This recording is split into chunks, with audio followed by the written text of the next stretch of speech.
Hello folks, welcome. Linux Mint 22 Cinnamon.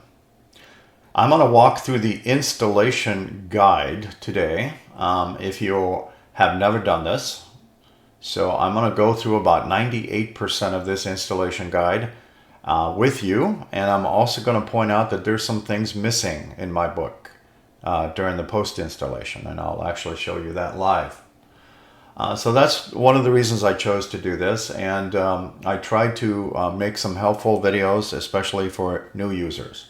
I have well over 470 videos on my YouTube site. I've been doing this for many years. So welcome folks, filming in 1080, subscription key is in the corner. LinuxMint.com.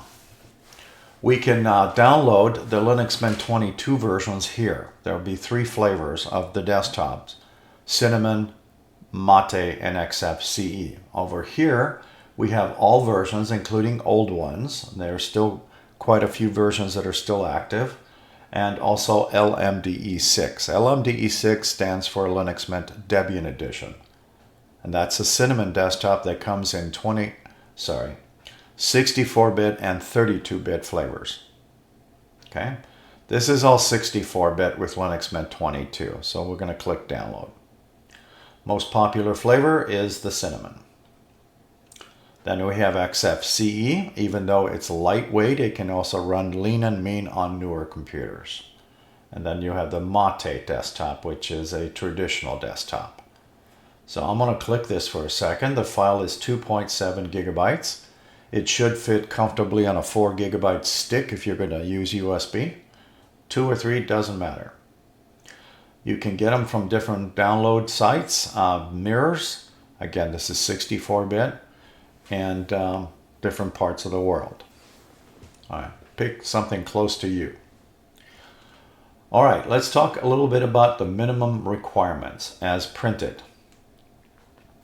The system requirements is a 2 gigabytes of RAM. Personally, I would at least go with 4. 8 would be good, 16 would be even better, but more importantly, at least 4 gigabytes. All right, so if you got the 8 and the 16, wonderful. If not, not a big deal. All right, 20 gigabytes of disk space. Well, nowadays that doesn't go very far. They put in here 100 gigabytes recommended. Personally, 250 is what I like to put on these things if I'm going to use them for a while. So what about your screen resolution for your graphics card? Well, minimum of 1024 by 768, and that's considered low resolutions nowadays. I'm filming in 1080, by the way, folks. I'm capable of filming in 4K, and this computer is well capable of that, and so my graphics card and monitor are also 4K. But the most compatible thing that I film in for YouTube is 1080. So now that we've got that out of the way, you download that ISO image from a website, and let's see where we're at. We're now thinking about the installation instructions. So I'm going to go from top to bottom, and I'll, like I said, when I get to post installation, I'll also interject some things, but I'll also talk about some important things when you're actually installing. So this is just saying choose the right edition. Cinnamon, again, is the most popular flavor.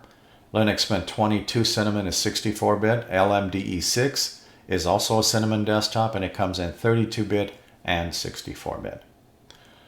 So with Linux Mint 22 Mate, 64-bit. Linux Mint 22 XFCE, 64-bit. Lightweight, traditional, and Cinnamon. All right, we're going to talk about that. If you would like to see some screenshots, it will be using the same wallpaper, but this box here is the typical menus. Okay, just want to give you a quick on that. And the XFCE. So Linux Mint also has some additional tools that a lot of the other desktops do not have. One of them is called Web Apps. Warpinator is another funny name. It's used for file sharing. I've also made videos on KDE Connect using smartphones. And also Samba is one of the latest videos. All right, so now that we decided on a Cinnamon desktop, we are going to go with the next. The verifying your ISO image, the file you just downloaded, is not mandatory. But this is how you can verify the file is in its integrity. Keep in mind, you don't want to go to any website to download Linux Mint 22. You want to go to their main website and use one of their mirrors to download the images, and not something else off the wild, wild west of the internet. There's a lot of malicious stuff out there. So again, the verification process is not mandatory. All right, how to make, well, bootable. You're going to either be putting that image on a stick, USB, or a blank DVD. That is your choice.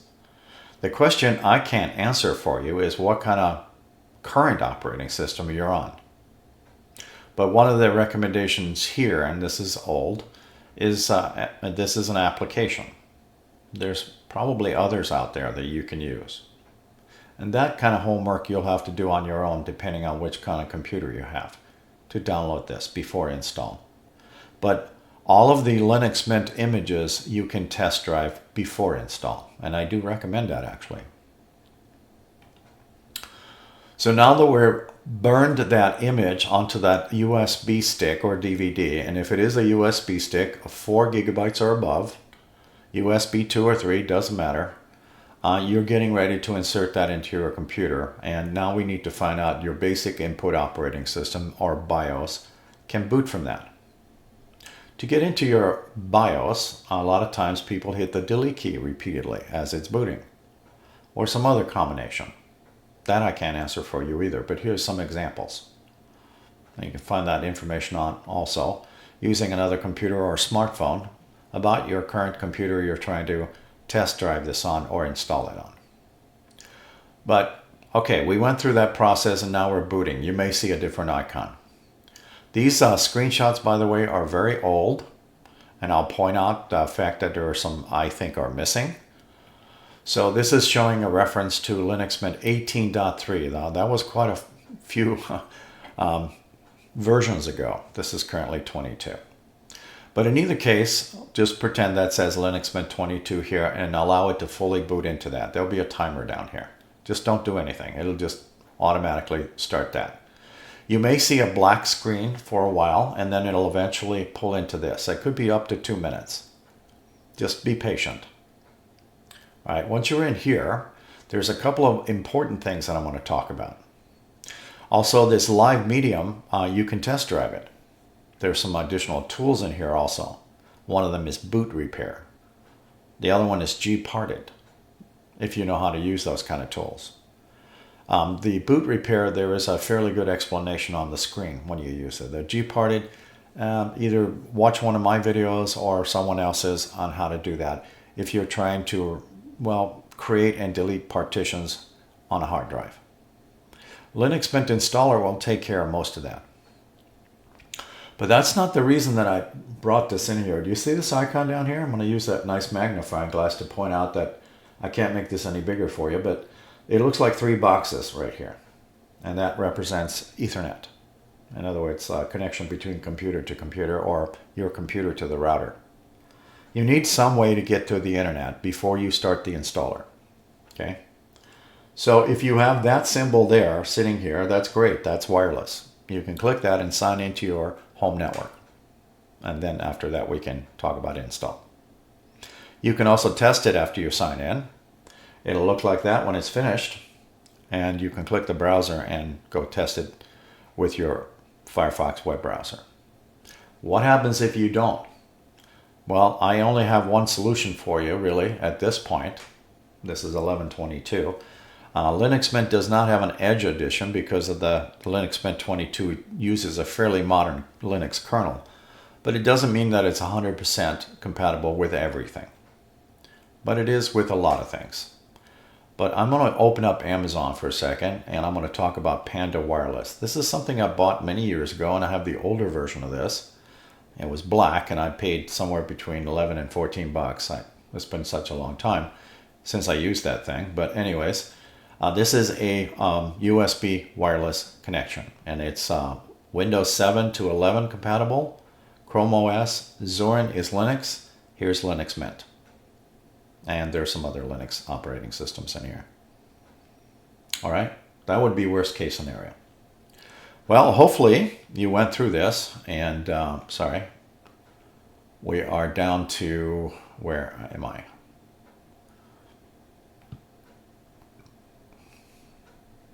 I'm sorry I closed that. I apologize. So anyways, we are on this screen here. We signed in with our wireless, and then we're getting ready to double click on that icon that looks like a CD-ROM or DVD.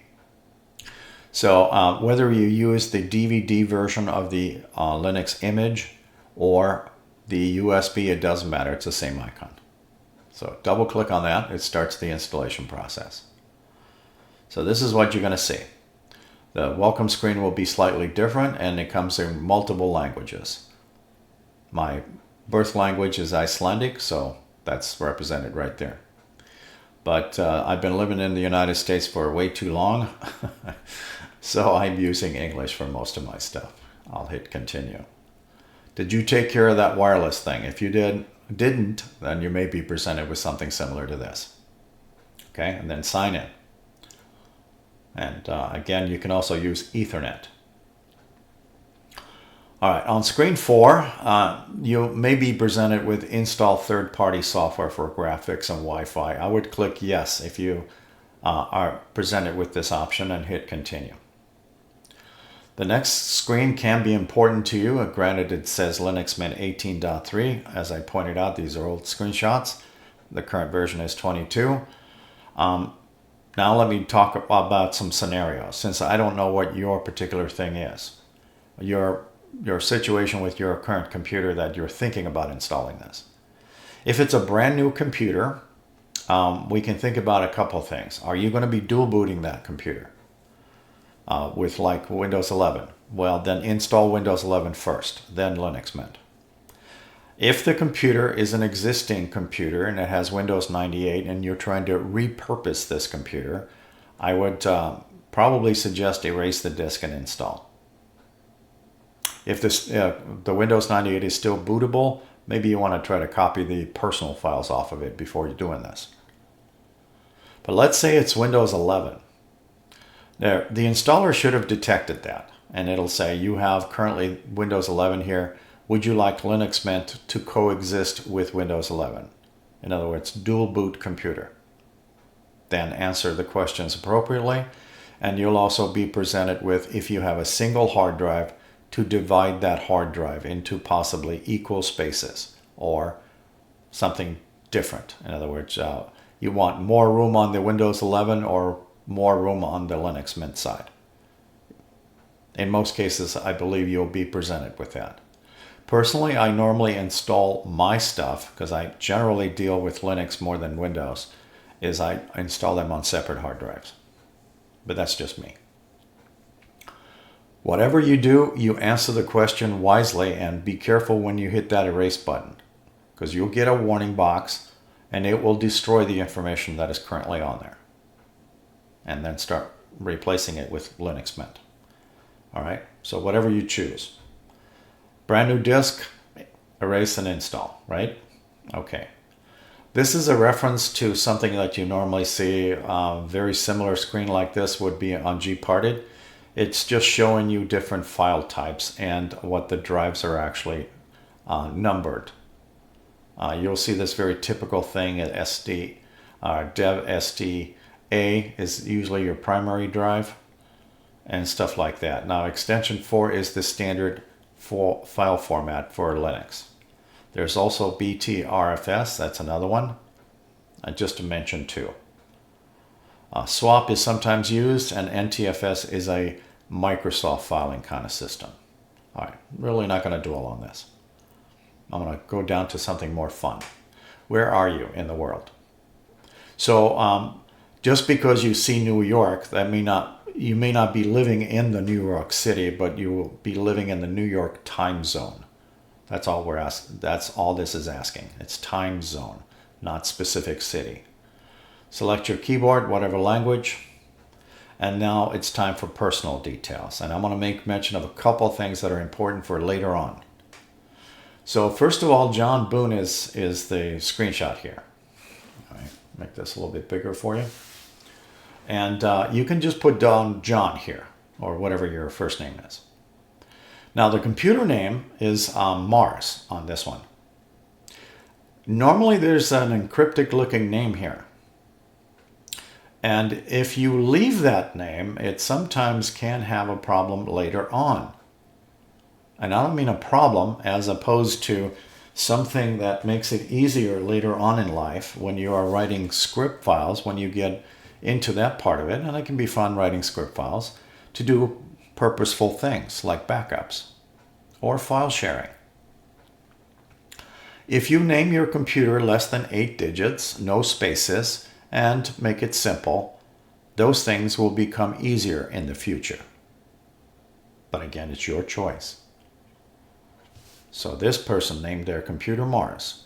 So if you have, let's say, 3 Linux Mint 22 computers in your home, and you want to use LM22 in here, then you can use LM22 1, and the next computer LM22 2, and the third computer LM22 3.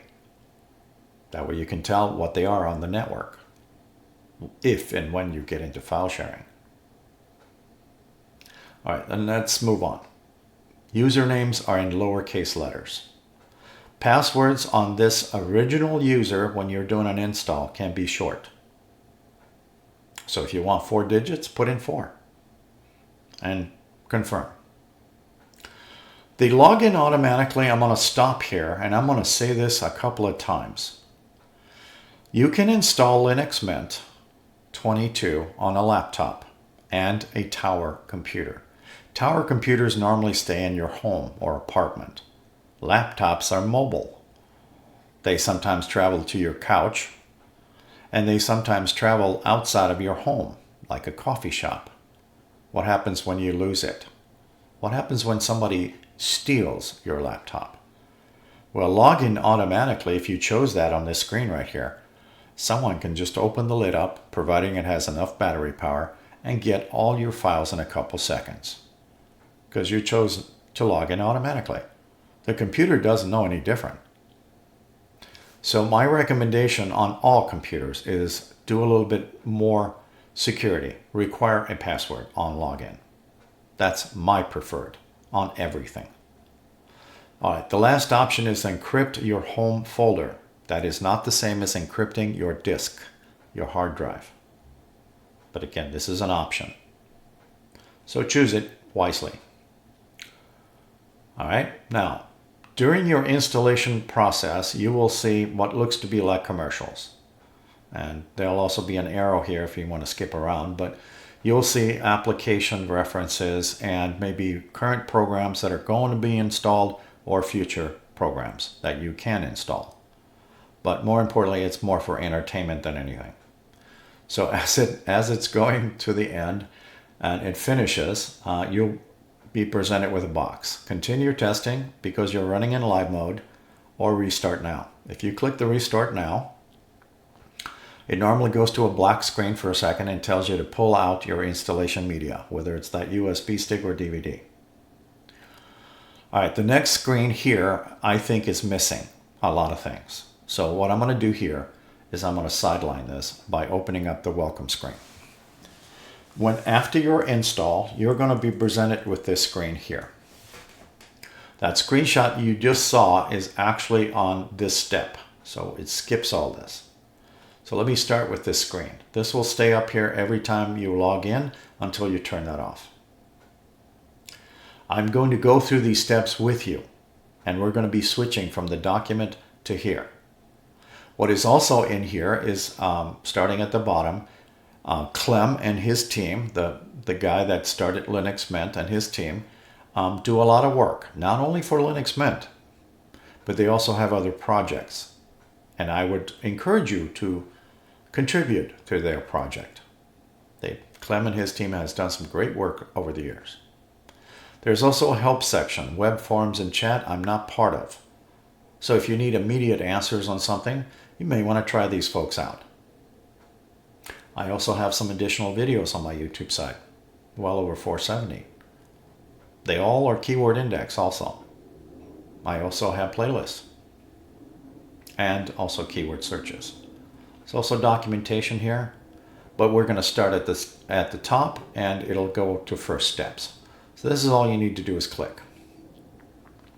The desktop colors, you can choose to do something about them right now or leave them alone. That's all up to you.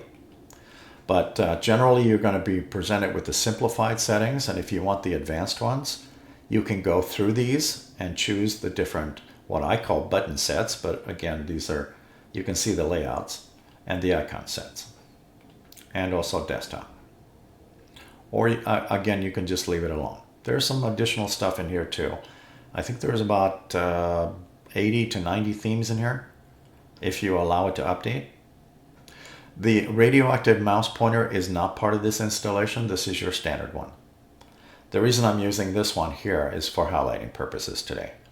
These are extremely simple to install, and I have lots of videos on my YouTube site for that. All right, the system snapshots, I'm going to stop here. So you will also find time shift, and that's a T, also on several other Linux distributions. So Clem and his team, or the Linux Mint, is the maintainer for that currently. It wasn't always like that, but so that's one of the other projects that they have. So the last time I checked, I believe Linux Mint is the maintainer for this tool. Snapshots is something that I would highly recommend that you understand and go through. So I'll spend a couple of minutes on this. Sign in. Sam is just a made-up name. You're going to be presented with the wizard, and if you chose the standard route of formatting your drive with extension 4, it's going to be using remote sync. That's what rsync stands for. You would have to have chosen BTRFS during the installation process if you wanted that. But now I'm using rsync. I also have personal backup files using rsync. All right, I have 3 hard drives, but generally you're going to be just using the one. And you can see it's formatted with extension 4, and that's where it's going to save its snapshots. Generally, it's going to be making 5, as long as you stayed logged in for about 10 minutes or so per day. In about a week, you should have 5 of these. If you find yourself running out of hard drive space, I would not recommend going below 2 if you're going to alter that number. The more things you click, the more space it uses. Okay? What a lot of people do not realize is time shift does not include your personal home folders. So that would be your documents and your photos. You do that with personal backups. There is a tool for that in here, and it uses tar, tape archive.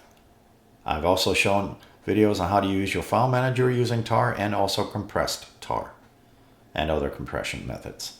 There's also rsync that you can use for personal backups. Lots of videos. There's also grsync. Now, I'm going to stop there. So if you decide to include, your backups will become enormous, but personally, I would recommend that you keep the default and back up your personal files in a different method. So generally when you're done, this would be your first install. This would be blank, and this is plenty good. Just leave it and close. And then about a week later, you come in here and open this tool up again, because you'll find it in your menu. You should have 5 of these. So I have today's date. Today's date is the 22nd. There was a backup done at 8 o'clock. The oldest backup I have is 11/9, and I can do a restore on any of these dates here. This tool is also found on your installation media. Now I'm going to continue. I have an AMD graphics card. It will not find any drivers because the AMD graphics cards are automatically installed. Now I'll switch to the document. So we're at the post installation. None of the welcome screen was here. However, we're at this stage here, driver manager. So I'm switching to this screen to let you see a typical NVIDIA graphics card. And it'll normally have the model number listed here. It normally installs the open source driver by default. But you can choose to install the proprietary driver. And the proprietary driver doesn't cost you anything other than your time. If you decide to click the recommended for whatever model number you have, and keep in mind these screenshots are very old, you hit the apply, it installs the files, and then you'll be asked to reboot. That process is about 5 to 10 minutes. Okay. So we can also continue this if you like. The update manager you want to launch, your update manager is also down here. You can also do right click and refresh. Just keep your system up to date, especially web browsers. System settings. Lots of different things are in here, and I have lots of different videos on how to customize a lot of things. Software Manager is the most popular thing to use to install software. There's 60,000 applications in here, including Flatpak software. Flatpak comes from FlatHub. Many Linux distros use this, and it's self-contained software, so the download packages are usually bigger than standard files. To give you an example of one, I will type in GIMP. GIMP is similar to Photoshop. This comes in two flavors. Standard package is 28 megabytes. The FlatHub version is 873 megabytes. Self-contained software for FlatHub. As a side caveat, you also have Synaptic Package Manager to install software for some of your more medium to advanced folks. Anyone can use this, of course. It's not rocket science how this works, but it's got 77,000 packages listed in here. Where's the stuff coming from? Linux Mint and Ubuntu. If you're using LMDE6, which is a Debian-based type of Cinnamon desktop, this will say Debian across here. A little less package count, I believe. I haven't logged in there lately to check out what the package count is. Very simple to install stuff, but it also does one thing that the Software Manager does not do, and on some of these applications it tells me where the things are stored on my hard drive. The firewall is UFW, and it comes turned off by default. I've talked about firewalls on my last video. For Samba and also KDE Connect, you need those if your firewalls are active to import rules. Same thing goes with Warpinator. Warpinator is also a file sharing application that was designed by Linux Mint. All right, I'm going to close this and go to the document. All right, we've went through the driver part of it, and now the multimedia decks. If you see that, install them. If you took care of it on the main screen, you may not have too many options to do updates. And here's a typical thing with language support. System time snapshots I talked about earlier. And you can also find it in the menu by typing in TI. There's time shift right there. When you're in a installed mode, it will require a password. If you're in a live mode, in other words, your installation media has this application, it does not require a password. But you can still do system restores from there. All right, so that's just talking about the stuff that I already talked about with older versions of Linux Mint. There's also in here for a little bit of troubleshooting for secure boot. And then frequently asked questions about multi-boot, a little bit about partitioning. Okay, always install Windows first. I made mention of that earlier. Boot repair is also found on your installation media. Partitioning can be done many ways.